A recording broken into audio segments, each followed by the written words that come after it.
नमस्कार दोस्तों, मैं हूं प्रेमपाल और आप देख रहे हैं मेरा YouTube channel Prempal national career systems.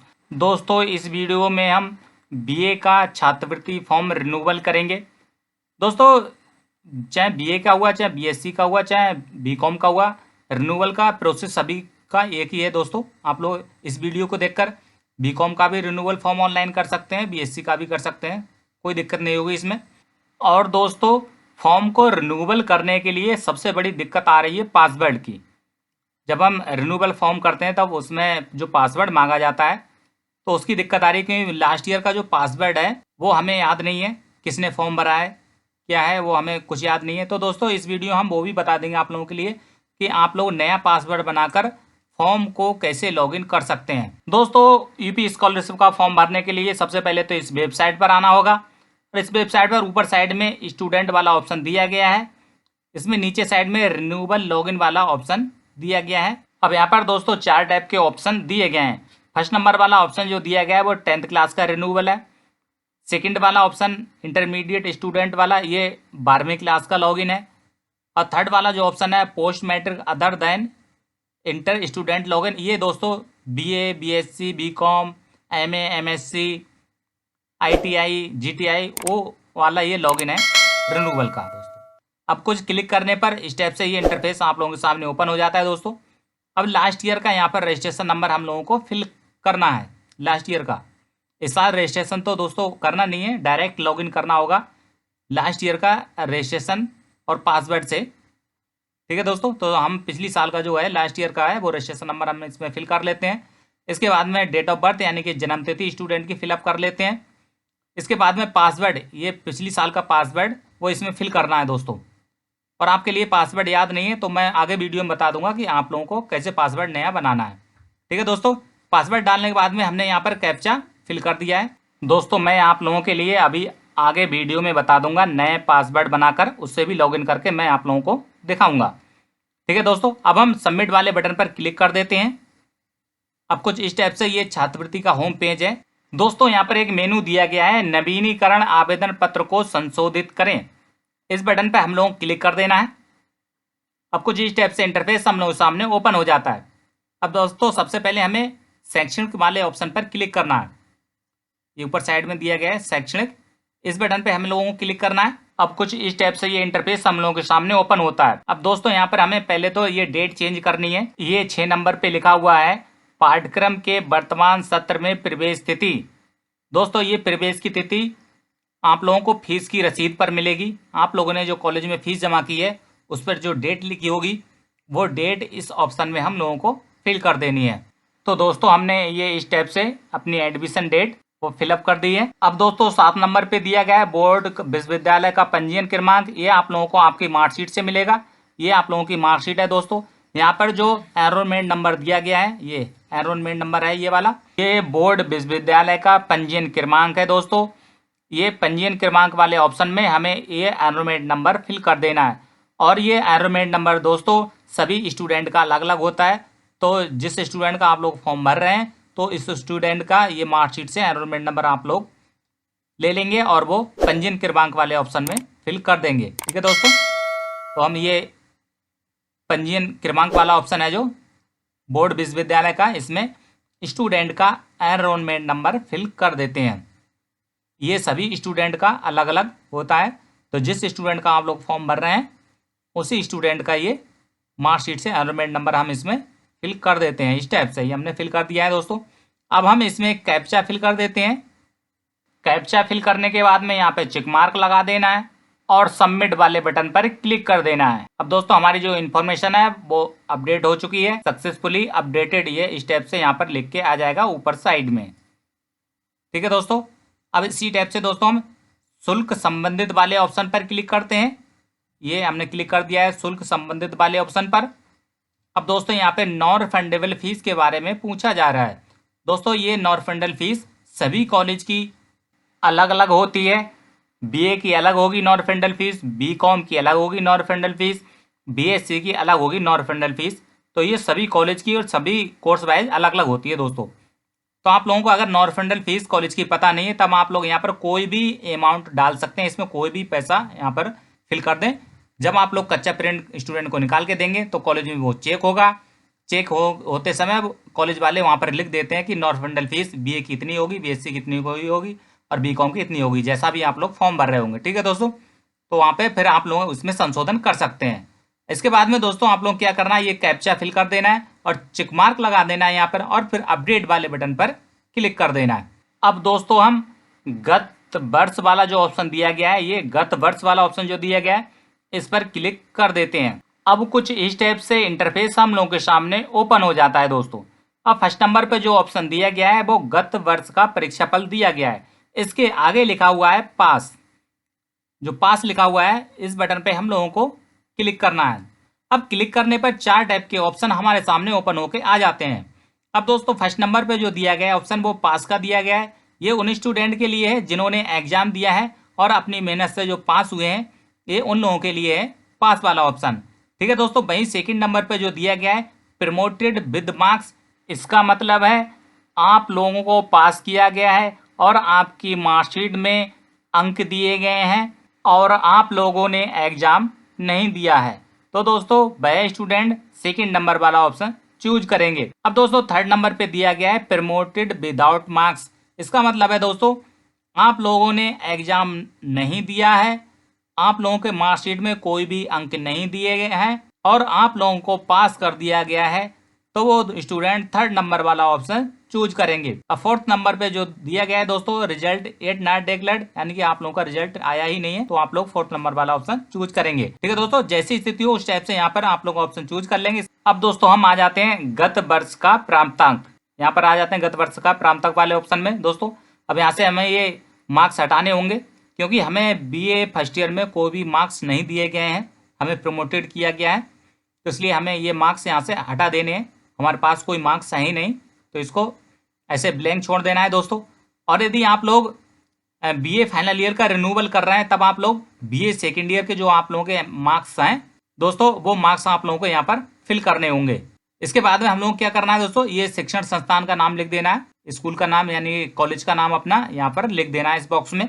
College का नाम यहाँ पर लिखने के बाद में जो कैप्चा दिया गया है ये कैप्चा फिलअप कर देंगे। इसके बाद में चिक मार्क लगा देंगे यहाँ पर और अपडेट वाले बटन पर क्लिक कर देंगे। ये अपडेट वाले बटन पर क्लिक कर देंगे। अब जो इन्फॉर्मेशन हमने फिल की है ये सेव हो जाएगी दोस्तों इस टाइप से। अब नेक्स्ट वाला जो भी ऑप्शन है दोस्तों अल्पसंख्यक के लिए, आप लोग अल्पसंख्यक का फॉर्म भर रहे हैं तो आप लोगों के सामने इस टाइप से ये ऑप्शन ओपन हो जाएगा। और दोस्तों किसी और कैटेगरी का आप लोग फॉर्म भर रहे होंगे, एसटी या फिर ओबीसी या फिर एससी का, तो आप लोगों के लिए कुछ और ऑप्शन यहाँ पर देखने को मिलेगा। ठीक है दोस्तों, जैसी आवश्यकता हो उस हिसाब से आप लोग ये ऑप्शन देख लेंगे। अब दोस्तों यहाँ पर एक जो रेड कलर में लिखा हुआ है राष्ट्रीय आपदा की स्थिति वाला जो ऑप्शन यहाँ पर है जो दिया गया है दोस्तों, इसमें अगर राष्ट्रीय आपदा में किसी के माता पिता अभिभावक की मृत्यु हो गई है तो दोस्तों उनका यहाँ पर मृत्यु प्रमाण पत्र का विवरण देना होगा दोस्तों यहाँ पर हम जीवित वाले ऑप्शन पर क्लिक करते हैं तो इसके नीचे साइड में ओपन होके आया है मृत। अब दोस्तों मृत्यु का कारण यहाँ पे देना होगा, यानी किस कारण से उनकी मृत्यु हुई है। ये 4 टाइप के ऑप्शन है, जैसे उनकी मृत्यु हुई है माता पिता अभिभावक की, तो उस टाइप से यहाँ पे ऑप्शन चूज कर लेंगे दोस्तों, और ये विवरण देना होगा हमें मृत्यु प्रमाण पत्र के हिसाब से। ठीक है दोस्तों, और मृत्यु नहीं हुई है तब आप लोग क्या करेंगे, इससे जीवित वाले ऑप्शन पे ही क्लिक रहने देंगे। यहाँ पे क्लिक करेंगे और जीवित वाला ऑप्शन यहाँ पर चूज कर लेंगे इस टाइप से। ठीक है दोस्तों, अब हमें क्या करना है, जो नीचे कैप्चा दिया गया है यानी कि जो नंबर दिख रहे हैं ये नंबर हम लोगों को फिल कर देना है और यहाँ पे चिक मार्क लगा देना है और इसके बाद में हम लोगों को अपडेट वाले बटन पर क्लिक कर देना है। अब दोस्तों हमें होम वाले बटन पर क्लिक करना है। ये ऊपर साइड में जो होम वाला बटन दिया हुआ है इस पर हम लोग क्लिक कर देंगे। अब हम अपने छात्रवृत्ति के होम पेज पर आ जाएंगे दोस्तों। अब हमें जांच हेतु आवेदन प्रिंट करें इस वाले बटन पर क्लिक करना है दोस्तों। ये दोस्तों ये कच्चा प्रिंट है, इसका प्रिंट आउट निकाल लेना है दोस्तों। प्रिंट आउट निकालने के बाद में इसको कॉलेज में चेक करा लेना है और जो भी इंफॉर्मेशन इसमें कॉलेज लिख के देंगे, नॉन रिफंडेबल फीस हुआ है, फिर एडमिशन डेट हुई, वो यहाँ पर इस फॉर्म पे लिख दी जाएंगी। इसके बाद में दोस्तों फिर हम वापस आएंगे और अपने पोर्टल में लॉगिन करके हम इसको संशोधन करेंगे। जो भी पॉइंट इसमें गलत दिए हैं उनका हम संशोधन कर लेंगे दोस्तों। तो हम अपने पहले कॉलेज में चेक करा लेते हैं इस प्रिंट आउट को और फिर हम वापस आते हैं। दोस्तों अब हमने अपने कॉलेज में प्रिंट आउट को चेक करा लिया है, फॉर्म को चेक करा लिया है। अब हम लॉगिन करते हैं, स्टूडेंट वाले ऑप्शन पर जाते हैं, रिन्यूअल लॉगिन पर क्लिक करते हैं और post matric other than inter student वाले ऑप्शन पर क्लिक कर देते हैं दोस्तों। अब हमने अपना रजिस्ट्रेशन नंबर, जन्म तिथि और ये पासवर्ड हमने इसमें फिल कर लिया है दोस्तों स्टेप से, और ये कैप्चा फिल कर दिया है दोस्तों। अब हम आप लोगों को यहाँ पर बता देते हैं कि आप लोगों को पासवर्ड नया कैसे बनाना है। आप लोगों के पास में पुराना वाला जो पासवर्ड है वो नहीं है, यानी कि लास्ट ईयर का पासवर्ड आप लोग भूल गए हैं, तब आप लोग क्या करेंगे दोस्तों, नया पासवर्ड क्रिएट करेंगे। अब मैं यहीं पर आप लोगों को नया पासवर्ड क्रिएट कर बताता हूँ, बनाकर बताता हूँ दोस्तों। यहाँ नीचे साइड में ऑप्शन दिया गया है forgot password for post matric, इस वाले ऑप्शन पे हम लोगों को क्लिक करना है। अब इस टाइप से इंटरफेस हम लोगों के सामने ओपन हो जाता है। अब दोस्तों हमें यहाँ पर लास्ट ईयर का यानी पिछली साल का छात्रवृत्ति का रजिस्ट्रेशन नंबर यहाँ पर फिल कर देना है। इसके बाद में जन्म तिथि यानी कि डेट ऑफ बर्थ स्टूडेंट की फिल कर देना है। डेट ऑफ बर्थ फिल करने के बाद में बोर्ड यानी कि 10th क्लास किस बोर्ड से पास किए हैं वो बोर्ड का नाम सेलेक्ट कर लेना है। इसके बाद में 10th क्लास आप लोगों ने किस सन में पास किया है, यानी कि स्टूडेंट ने किस सन में 10th क्लास पास किए हैं वो यहाँ पर लिख लेना है, सेलेक्ट कर लेना है।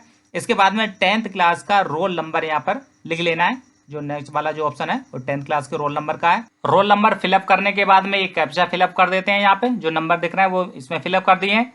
फिर इसके बाद में पासवर्ड पुनः प्राप्त करें, इस वाले बटन पे हम लोगों को क्लिक कर देना है। अब देखिए दोस्तों इस टाइप से ये नया पासवर्ड हम लोगों का अभी क्रिएट हो जाएगा। यहाँ देखिए दोस्तों ये नया पासवर्ड हम लोगों ने बना लिया है। ये रजिस्ट्रेशन नंबर है लास्ट ईयर का ही, वो ही रहेगा रजिस्ट्रेशन नंबर। इसके बाद में ये पासवर्ड नया क्रिएट हो जाएगा दोस्तों। इसी पासवर्ड से आप लोग लॉगिन कर सकते हैं। तो दोस्तों ये है तरीका नया पासवर्ड बनाने का। यदि आपके पास पिछले साल का यानी कि लास्ट ईयर का पासवर्ड याद नहीं है आप लोगों को छात्रवृत्ति का, तो आप लोग इस टाइप से नया पासवर्ड क्रिएट कर सकते हैं और इसी पासवर्ड से आप लोग अपने छात्रवृत्ति के फॉर्म में लॉगिन कर सकते हैं। मैंने ये अभी लास्ट में बताया ये पासवर्ड चेंज करके, वैसे मैं स्टार्टिंग में ही बता सकता था। अब दोस्तों हम इसी नए पासवर्ड से अपने छात्रवृत्ति के फॉर्म में लॉगिन करेंगे और अपना फॉर्म का जो भी है करेक्शन वो कर लेंगे। अब हमें स्टूडेंट वाले ऑप्शन पे क्लिक करना है, रिन्यूअल लॉगिन पे क्लिक करना है और जिस टाइप का आप लोगों का फॉर्म हो उस टाइप से यहाँ पर ऑप्शन आप लोग चूज कर सकते हैं। अब दोस्तों हमने अपना यहाँ पर रजिस्ट्रेशन नंबर फिल कर लिया है और ये जन्मतिथि फिल कर ली है और पासवर्ड फिल कर लिया है नया वाला। दोस्तों मैंने ये पहले से फिल कर लिया है क्योंकि वीडियो बहुत लंबा हो रहा है, इसलिए हमने इसको थोड़ा शॉर्ट कर दिया है। ठीक है दोस्तों, ये नया वाला पासवर्ड हमने इसमें फिल किया है और कैप्चा फिल कर लिया है हमने यहाँ पर। कैप्चा फिल करने के बाद में दोस्तों हम सबमिट वाले बटन पर क्लिक कर देते हैं। अब दोस्तों हमें नवीनीकरण आवेदन पत्र को संशोधित करें, इस वाले ऑप्शन पर हम लोगों को क्लिक करना है। अब दोस्तों आप लोग जिस मेनू का संशोधन करना चाहें उस टाइप से यहाँ पर क्लिक कर सकते हैं। शैक्षणिक वाला संशोधन करना चाहते हैं तो शैक्षणिक वाले पे क्लिक कर सकते हैं, शुल्क संबंधित पे क्लिक कर सकते हैं, गत वर्ष पे क्लिक कर सकते हैं। जिस पे आप लोगों का जो भी गलती हो उस ऑप्शन को यहाँ से चूज कर सकते हैं। मैं गत वर्ष वाले ऑप्शन पर यहाँ पे क्लिक करके आप लोगों को दिखा देता हूँ किस टाइप से इसमें करेक्शन करना है।